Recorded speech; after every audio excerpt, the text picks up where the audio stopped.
Hi guys and welcome back to Birmingham Fan TV. Excuse the setting, we are actually in the middle of moving again, aren't we? So everything's going to be changing again, but bear with us. Between houses at the minute. Exactly. This is actually my dad's house, but we are getting our own place with a little studio in it to bring you guys, you know, more of an appealing backdrop. It's terrible at the minute. This is actually a dining room / kitchen. It's awful. But bear with us because it's going to be something very, very special. Look, we've done our best. We've tried to make it blues as we can. Look, I do want to talk about these quickly. I think these are really cool. We went down the club shop the other day and they had these in there. I think they're about £9. So basically they're little plaques of the players. Obviously I got a Duke one. They didn't actually have a Craig Gardner one, did they? But we wanted... They did. No, we didn't. I don't know. It didn't, I looked. We've got Duke and Adams up here behind us to give us luck in. Okay, so... after all that ramble, we've got a lot to get through today. So this is actually our Swansea preview, and we're going to turn this into sort of like a more chatty video as well, because we have had loads and loads of questions from you guys, which we are really grateful for. And we have got a few things to get through before we start the actual preview. So I will put a timestamp down below if you want to skip this all, but I would stay and listen to this. Yeah. So we do have some interesting news for you guys, something that might excite you to start this video off with. We are running a competition, a giveaway, and we don't have it currently with us. Good start, but we will be able to show it you come our Swansea review later in the week, hopefully, or if not, it will be in the Nottingham Forest preview. So I thought we'd let you know in a little bit advance. So we have got a giveaway going, and we have got a signed Birmingham City football signed by the squad themselves up for grabs, guys. It's a fantastic prize, guys, and thank you so much for Bawdsley Labour Club, our sponsors, for giving us this prize to give to you guys, and one of you lucky subscribers will be winning this. All you need to do, guys, to enter this competition will be just drop us a subscribe. All you need to do is subscribe to us on this channel, guys, and all you need to then do once you have subscribed to us is send us a screenshot and go and follow us on Twitter or Facebook, either one. They all count, and send us a screenshot that you have subscribed to the channel, guys, and everybody will be entered. So one of you will be winning a signed ball by the squad. So the closing date for this competition, guys, will be Monday the 11th of February. Around 2 weeks time, guys, you've got to get your entries in, but get them in as soon as possible, guys. Everybody will be in with a chance of entering. Apologies about the dog. The way we're going to do it is we're going to put everyone's names into a filter online, so there's no way that we can be picking out anyone that we know or anything. It's going to be completely done online by a computer, so there is no way we can fix this or anything. Yeah. Just to let you know, because we don't want to be called out or anything. So yeah, so don't forget, guys, just drop us a subscribe, send us a screenshot over on Twitter or Facebook, guys, and you will automatically be entered into this fantastic prize to win a signed ball by the squad. So, guys, can I keep it? No, you can't keep it. I wanted to keep it as well, but Bawdsley Labour are providing us with this prize, guys. So this is a fantastic opportunity, and don't forget to enter if you do already subscribe as well. Yeah, if you do already subscribe, just like I say, send us a screenshot, and that will be entered as well, guys. We have got some exciting news to bring to you regarding the channel. You may have known if you've been following us in the last, obviously, week or so. But we are absolutely delighted to announce that. So we've come into partnership with Bawdsley Labour Club, guys, and we are so happy that they are on board. They're going to be allowing us to use the Labour Club on match days. So, guys, obviously, you know, I want as many of you guys on the vlogs and maybe even some of the match reviews, if possible, guys. So don't forget, obviously, I will remind you within previews, but get yourself down to the Labour Club, which is a 5-minute walk from St Andrews on a match day. I'll be there before the games, most likely. And so will I. And so will Emily. So we're both going to be there taking your questions and getting you on the vlogs. Obviously, we want to get as many of you on the vlogs. Obviously, give your opinions, put your opinions across. That's what this is all about, guys. So we're so happy that, you know, Bawdsley have decided to... that was me, decided to, I suppose, help us out in a way, and we're happy to help them out, and it's going to be a successful partnership, guys. So, and they've got plenty of events coming up, guys, so make sure you're following us on Twitter and on Facebook and Snapchat and on Instagram, so you keep up to date with all the latest feed. Honestly, my phone... He never answers his phone. I'm never popular, and then when I need to film, I'm popular. So yeah, we'll be keeping you up to date with all that's going on there. We'll be at a lot of their events, so guys, show them some support as well. Go follow them on Twitter and on Instagram, and they also have a Facebook page as well, so definitely get involved with that and let us know when you have done so. Okay, so there is an event going on at St Andrews in a few weeks' time that I'm sure you guys know about. It is the charity sleep out for the Jeff Horsfield Foundation. I'm not taking part because I have to take medication at night, so I can't do the sleep out. However, James is actually going, and he's taking part. So he has raised £55 so far, and our target is £150. So if you could be so kind, even just give 50p if you can, or whatever you can possibly spare. It will all be going to the Jeff Horsfield Foundation. None of it is going to us. None of it is for our benefit. As much as we need it. None of it's for us. No. But James is doing that, and he's doing it with our mate Brommy Joe as well. So they'll both be down there that night. So keep your eye out. We're going to be doing some live streams. We're going to be doing some Instagram lives. And we are in the process of talking about doing some collaborations. So keep your eye out for that as well. I know a lot of you are Joe fans as well, and me and Joe are good mates. And you know, and me. You're not mates with anyone, so we're going to be looking to keep you some content. But yeah, we are doing a sleep out, guys, and it's all going towards building a new homeless centre in Birmingham. Just show Jeff some love. Obviously, we're all blues here, and we want to help Jeff out as much as we can. But I know that they've got a big target, and I'm just trying to do a little bit extra, as is Joe as well. So if you haven't already gone and funded Joe as well, just go and either of us. It's all going to the same cause. So. That would be great if you can spare anything, 50p, a pound, a couple of pounds here and there, guys. It all helps. You'll be changing someone's life. We'll leave the link in the description down below. Okay, now we also have some very exciting news for, it will probably be tonight this video is going out. So James, would you like to explain what we're doing tonight? Yeah, so a lot of you might be familiar with the Tilton Talk Show, and the guys that run that there, Nick and Chris and co as well, have been so gracious to invite us onto the Tilton Talk Show on Monday evening, and it is Birmingham City's longest running fan show podcast, and it is a fantastic show. If you don't already know about these guys, go and check them out. They usually upload to iTunes, to YouTube, and they're always doing Facebook. That is where their main feed is, and it is a fantastic show, usually about an hour and a half long. Every single Monday these guys are out doing it. Dedicated. And, for the last 7 years they've been doing it, and it's fantastic. They have some great banter, very insightful, always on the know.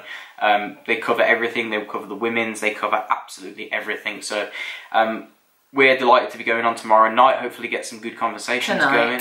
Tonight when this goes out, hoping to get some really good conversations going, and we'll be discussing all things blues, and also discussing mental health as well. So if that is something you're interested in, then definitely listen live, or if not, download on iTunes or the relevant platforms and give a listen on later on in the week. Absolutely, guys. But yeah, and not even for us on Monday night, go and check these guys out on a weekly basis. They are fantastic.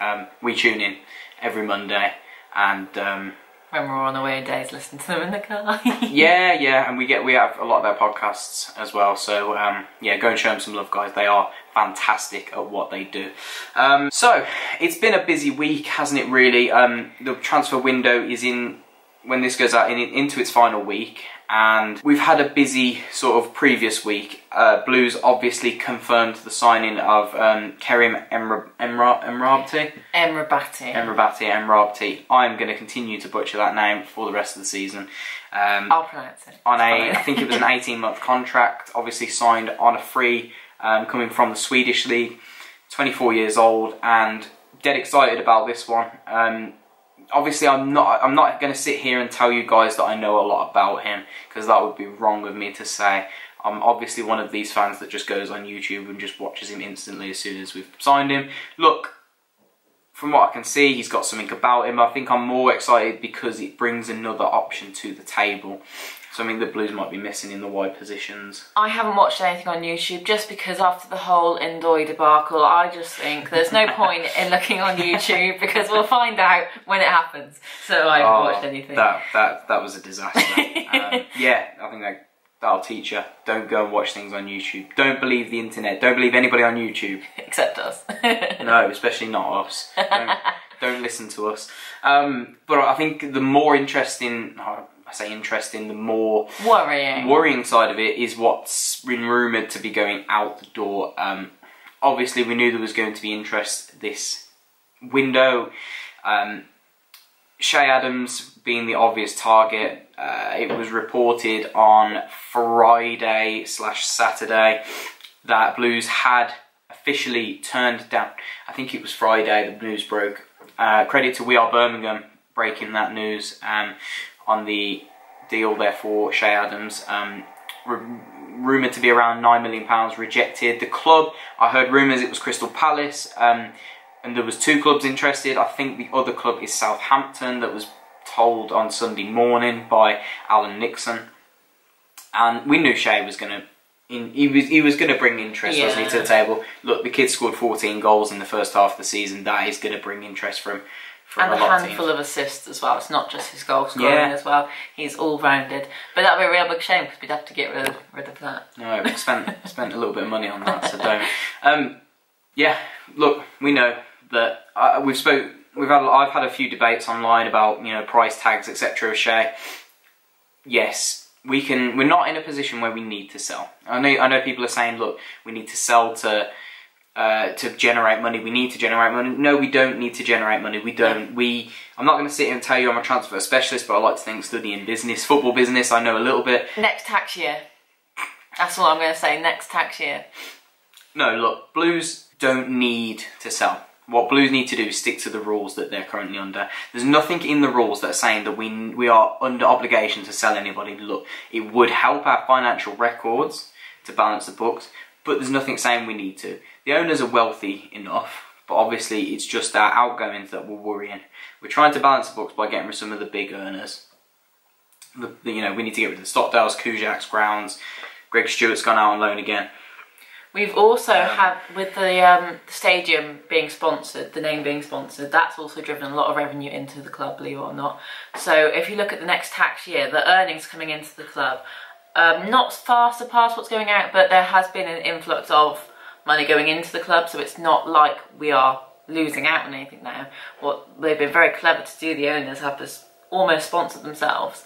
What a lot of clubs are doing to try and avoid financial fair play. That's the loophole in financial fair play. Just didn't work for us in terms of we didn't get there in time, and if we had done that before April of last year, I don't think we would have been in as bad a position yet, because I think we still would have been under FFP. Oh yeah, definitely, because it was from before even then, but we wouldn't have been under the extreme situation we were in now. But look, at the end of the day, I think the biggest debate is 2 questions. 1, will Che Adams go, yes or no?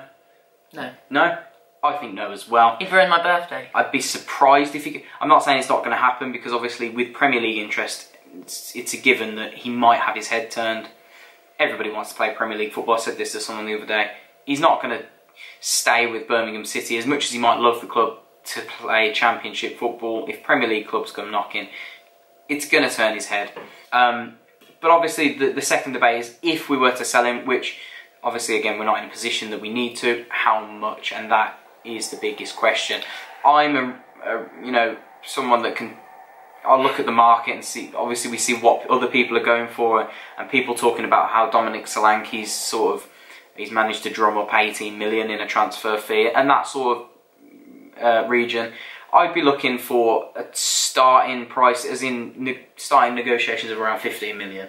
Then you can throw in some add-ons as well. It could, bump it up to that 18 sort of mark with him being young. But I don't know what your opinion is on it. I would say 15, and then with add-ons as well. I think if you look at the previous seasons of transfers in January throughout the whole life, the one that stands out for me is Fernando Torres.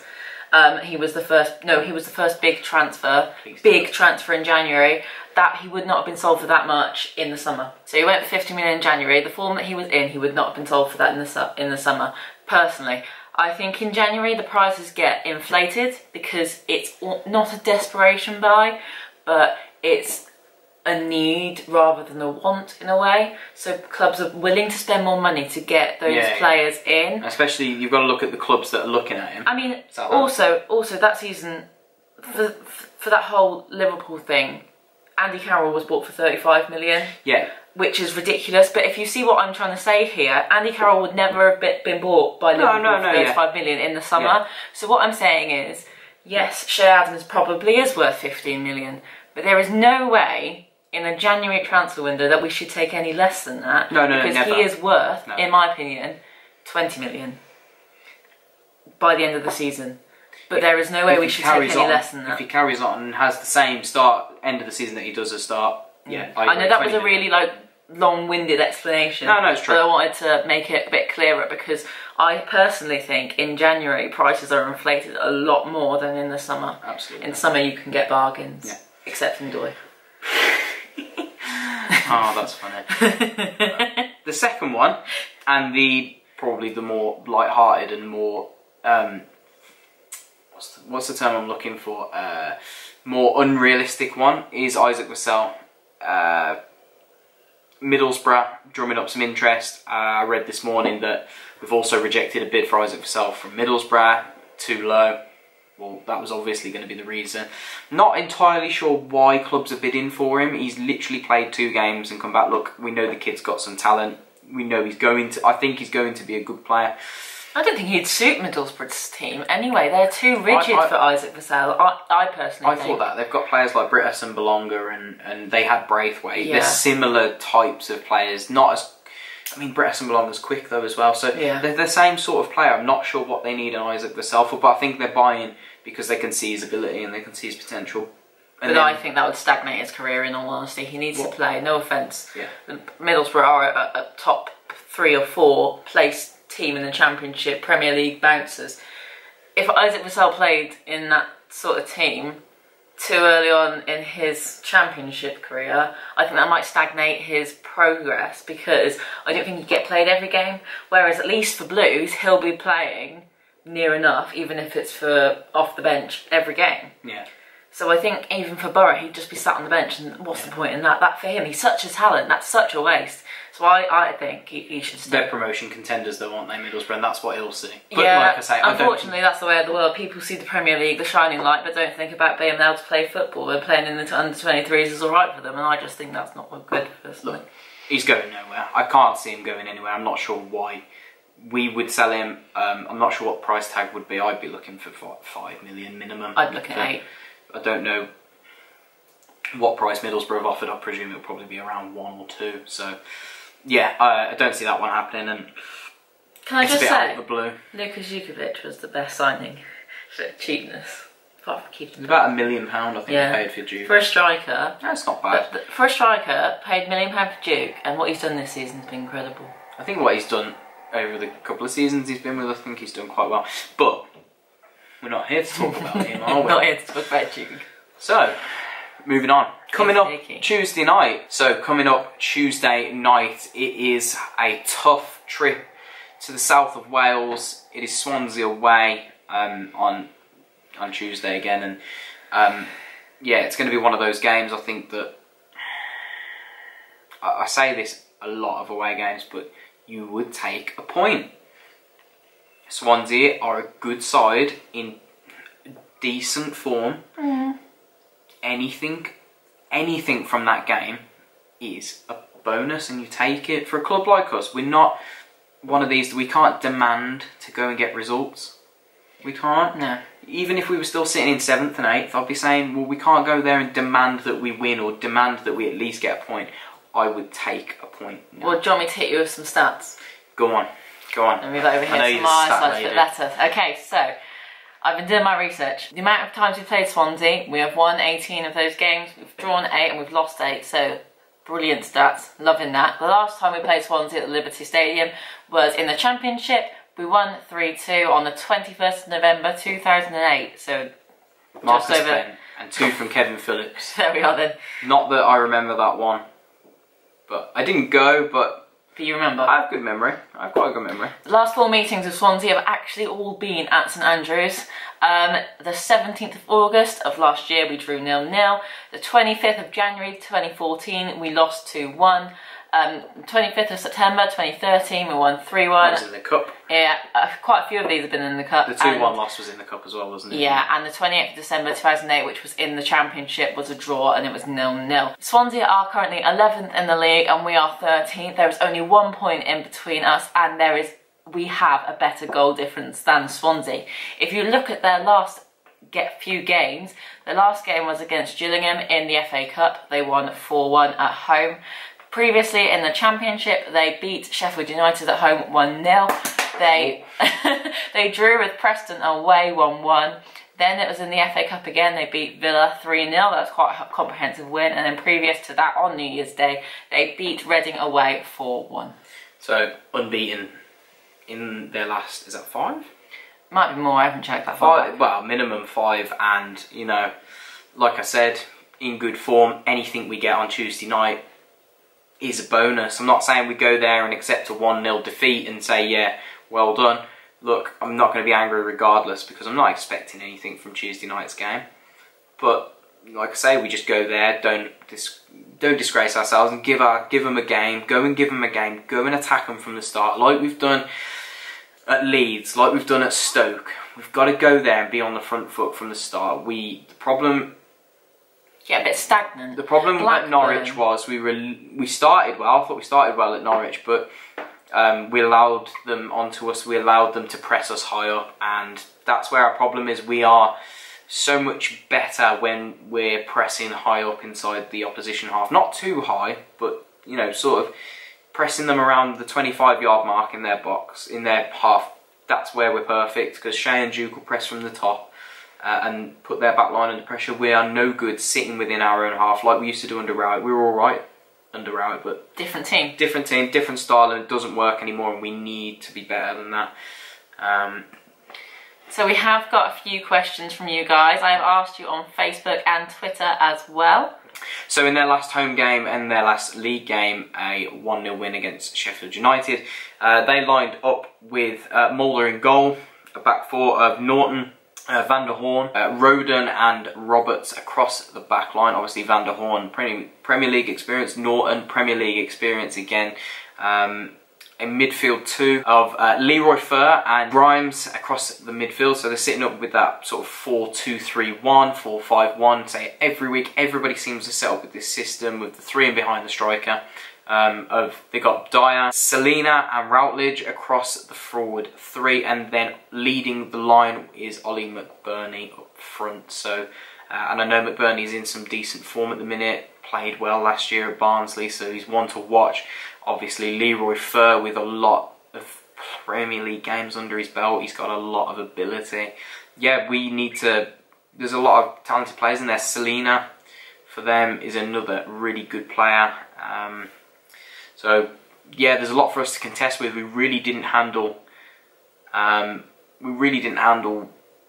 Norwich's sort of forward 3 the other day, and that worries me that they've got so much ability in their forward 3, Swansea, that it could be a similar sort of game. We need to be a bit more clever than we were the other day. I thought the fullbacks. I thought Collan was caught out too many times the other day. He seems to be having quite a dip in form recently, and I'm surprised by that. You can forgive him though, because obviously he's one of our more consistent usually across the season, so I'm sure he'll be okay. But midfield 2, the starting midfield 2 the other day of Gardner and Clifton Bell really were overrun. And obviously they can drop back and make it a midfield 5, so they could overrun us again. So we've got to keep our shape and solidity and really be effective on the break. When we do break, we need to break with that forward 4 of Adams, Duke, Magoma and Hotter. They've really got to be good on the ball. They've got to make some good final decisions in the final third. So it's going to be a tough game, and there's going to be a lot to contest with in this one. So we did ask for your questions this week ahead of the Swansea game. Wait, are we not doing blues like that? So we did ask for your questions earlier on in the week ahead of this Swansea game. and your thoughts and your questions for us, guys.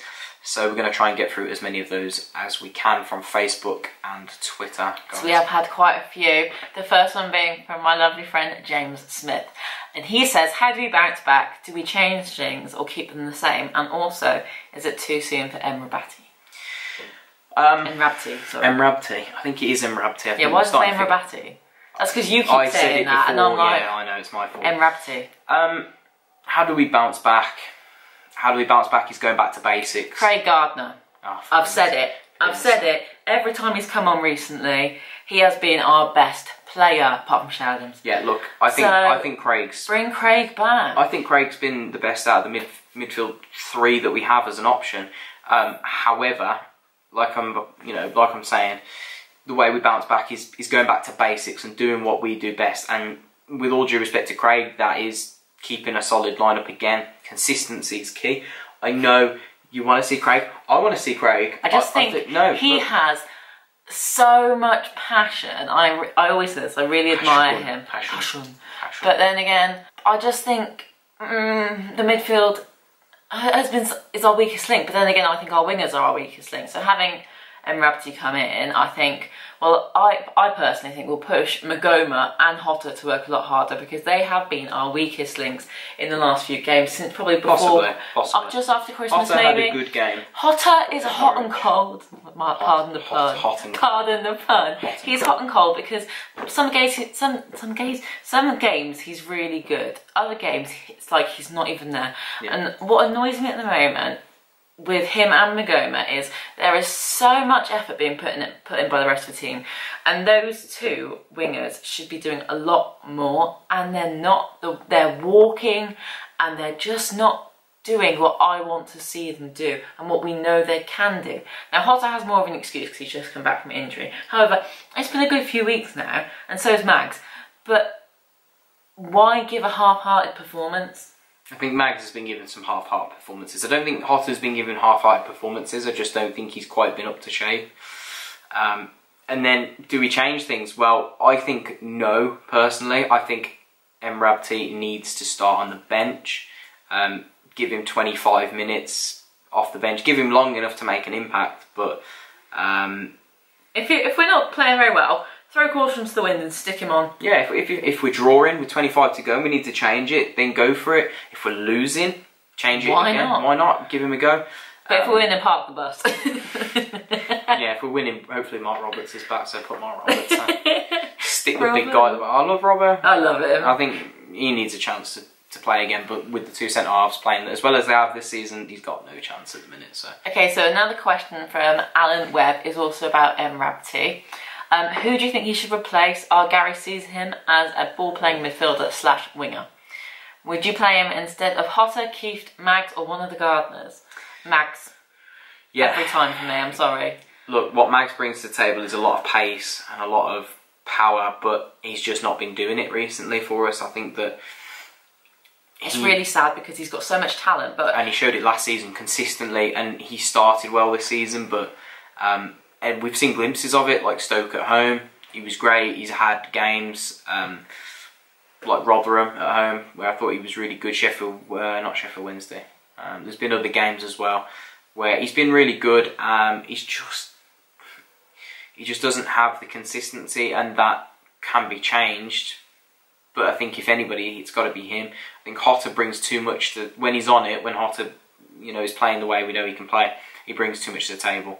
And you've got to look at his assist for Shea against Norwich. You've got to look at his ball for Jukovic playing Adams for the goal against Middlesbrough.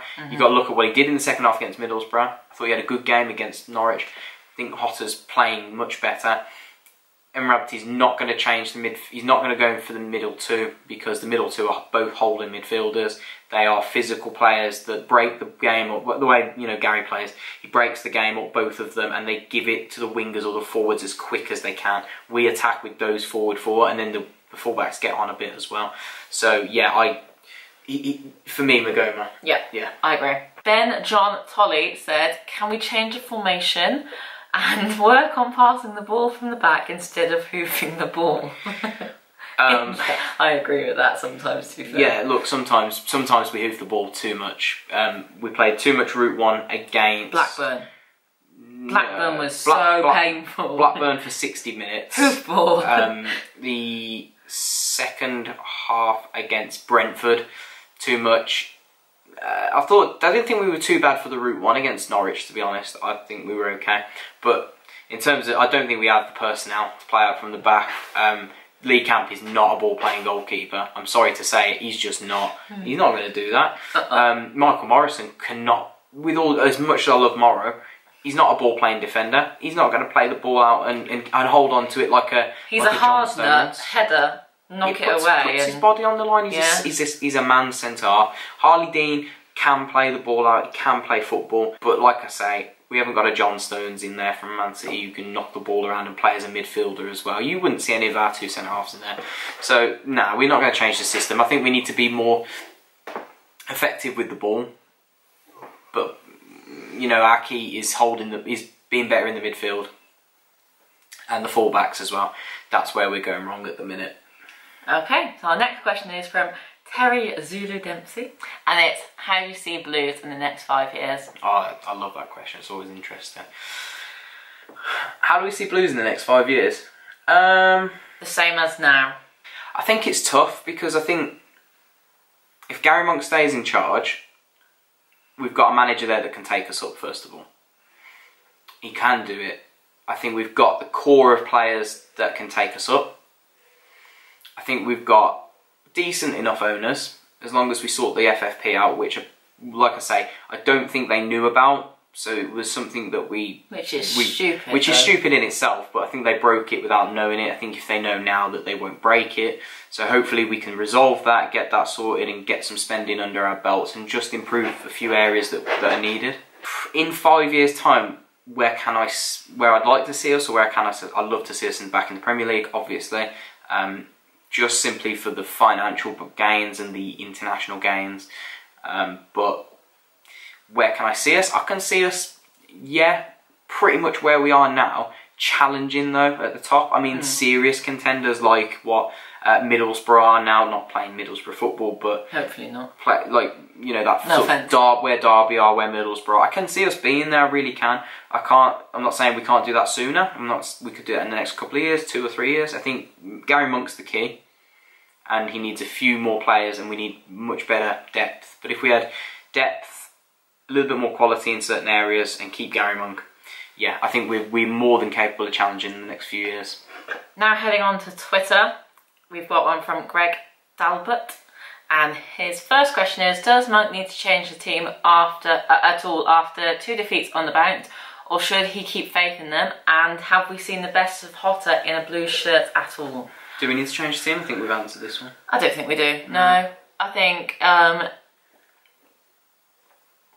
would say if it ain't broke, don't fix it, but we have lost our last 2 games. But then again, consistency is key, and I think that is probably, the team we've been playing is probably our strongest squad, bar Craig Gardner. I will say one thing, if there's going to be any change for me, I'd bring in Wes Harding. Oh yeah, definitely. I mean, I love Maxime Collin. He's one of my favourite players. I think that when he's on his game, he's the classiest fullback in the division. I think he's so good. But where's Harding? But Wes Harding did nothing wrong when he was in. He was a standout player. He played in centre-half. He was the man of the match. Looked at home. Yeah. He played fullback and looked at home. So yeah, if anything, I'll bring Wes in. But look, I think Gary Monk's a man of consistency. I think we're going to keep it the same. Have we seen the best of Hotter? No. No, we haven't. I know there's always a debate whether saying Hotter should drop in deeper, Hotter should play in the midfield, in more of a central role rather than out wide. But surely if he was that good there, he would be playing there. Monk knows. Yeah, but we don't play that system, do we? Like we're talking like it just beyond the striker, you know, like a number 10, like sort of. What Duke does? No, slightly deeper than Duke. I don't like that system anyway. The John Terrell role, everyone will know the John Terrell role, and it's like, but my argument is that he played right wing for Brentford, and Brentford got the best out of him, I just think sometimes he doesn't have he likes players around him in close proximity to get the best out of him. He plays neat little 1-2s and gets out of close situations. He needs good runners, basically. He needs Max closer to him. He needs Shea making runs off him. And he needs a centre midfielder tucking in a little bit closer to him to play some 1-2s off. So my answer to that is no. I don't think we've seen the best of Hotter. I think Hotter's been playing really... I think he gets unnecessary criticism. Yeah. But no, we haven't seen the best of him.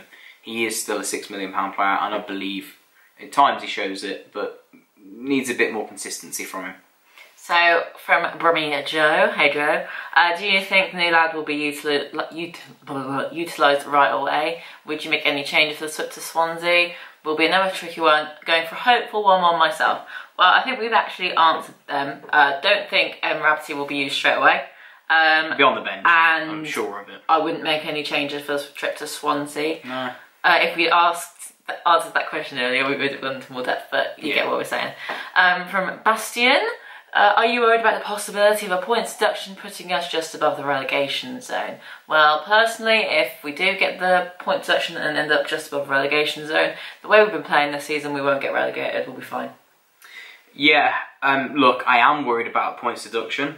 But I don't think it'll relegate us if we did get them deducted. It would just mean that we'll finish in the bottom half, which would be sad considering the work we've put in. So, yeah, the points deduction is a worry for me, and yeah, we need... I don't think they're going to do it. I don't think the EFL are going to deduct us points. I just think they'll hit us with a heavy fine and a few more sanctions maybe, and stick to a business plan for maybe the next year or two. If they did deduct us points, I think it'd be really harsh, considering it's the first time we've done it as well. Can we just get a fine like QPR? Yeah, I mean, QPR got a fine, so we'll just take the fine.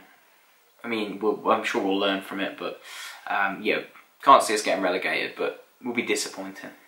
From Jack Line, where can you see us finishing the season? Pushing for playoffs or settling for a mid-table? And I'm going for a 1-0 win, hopefully Dukey back on the score sheet. I agree, mate, that would be brilliant. I think anything above mid-table would be fantastic, seeing as the way we've been the last few seasons. Yeah. I would say playoffs is very optimistic. I think it's slightly out of our reach. Slightly. Do you think there are 6 teams better than us in the league?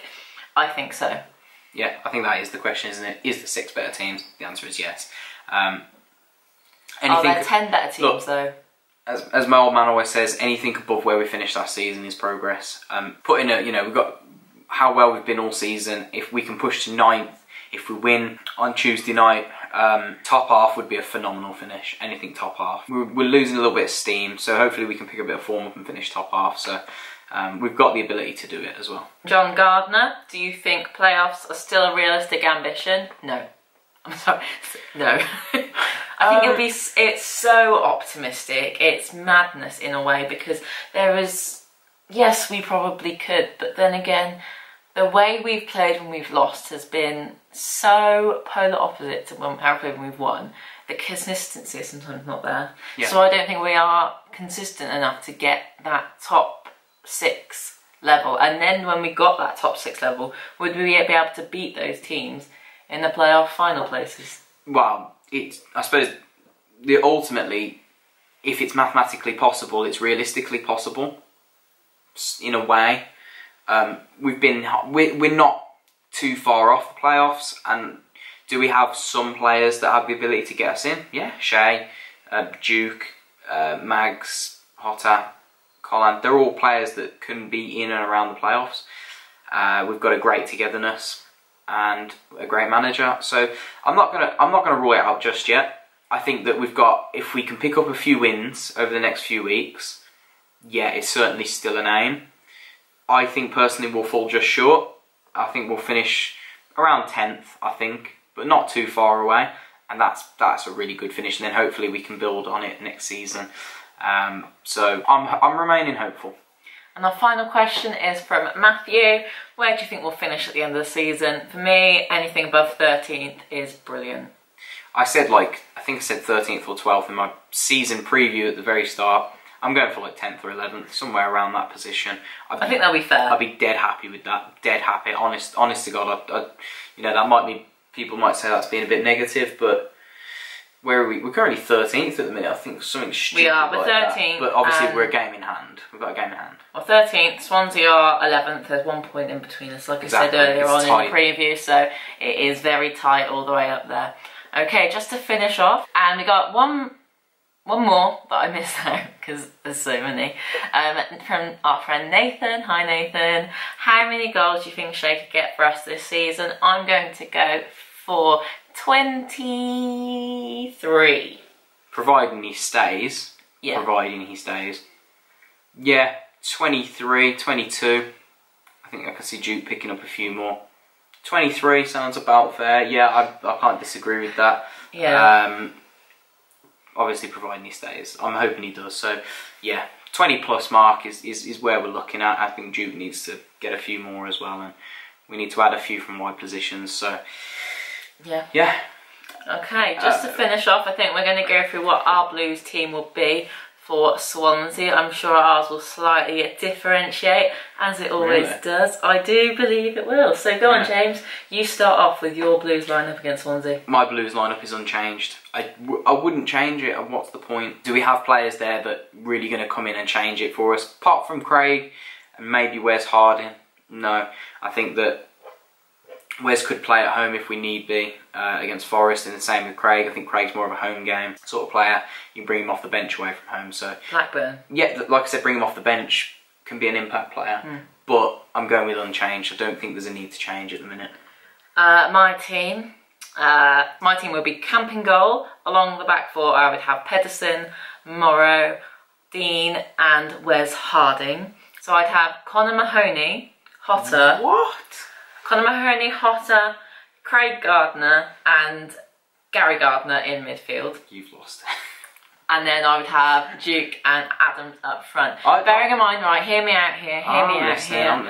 I think Mags has been so ineffective the last few games. I think give Mahoney a shout, because there needs to be some sort of competition in those roles, because maybe that will help Mags pick up a little bit more. I love Keith. Harrison's down there, by the way. I love Keith, but I really want to see Craig play, just because I think he's been so influential the last few times he's played. I think it would be a mistake to leave him out at some point of the game. Wes Harding in for Colin, because I think he's been quite weak in the last few games, and Wes Harding has been pretty much my man of the match every single time he's played this season, bar Duke a few times in Shea. But yeah, I know mine is a really out-of-the-box, unrealistic one. It will not happen.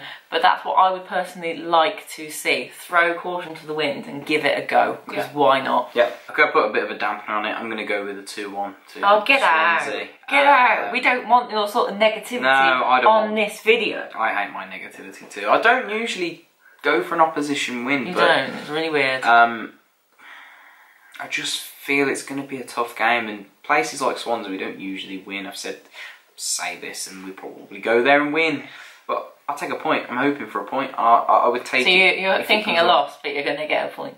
No, I'm hoping. I can live in hope, alright? But guys, thank you so much for joining in. We know it's a long one. We hope you enjoyed it. It's been a while. That's why we've tried to throw in as much as we can, and there was plenty to talk about today. So we have got some more plans. Let me just add this in quickly now, sweetheart. We are going to be doing weekly videos, hopefully soon when we're set up in the new house, doing longer videos like this. Sort of a podcast, but not really a podcast. So I tried to get it up and going, but I didn't really have the time or the resources. But we're hopefully we'll have someone joining us on the Birmingham Fan TV family team. So I like that, family. That's a bit better. Yeah, keep an eye out for that one.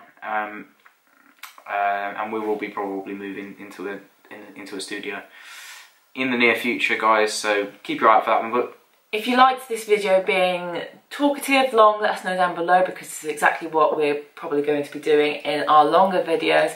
We're going to get our previews back being quite short, but we thought today we had so much to tell you guys, so much exciting, important things for our enterprise, as I called it on Facebook the other day, because this is something that we love. We study this at university, we want to do this for our careers, we want to do this for the future, and we want to make the best Birmingham City channel there can be for you guys out there.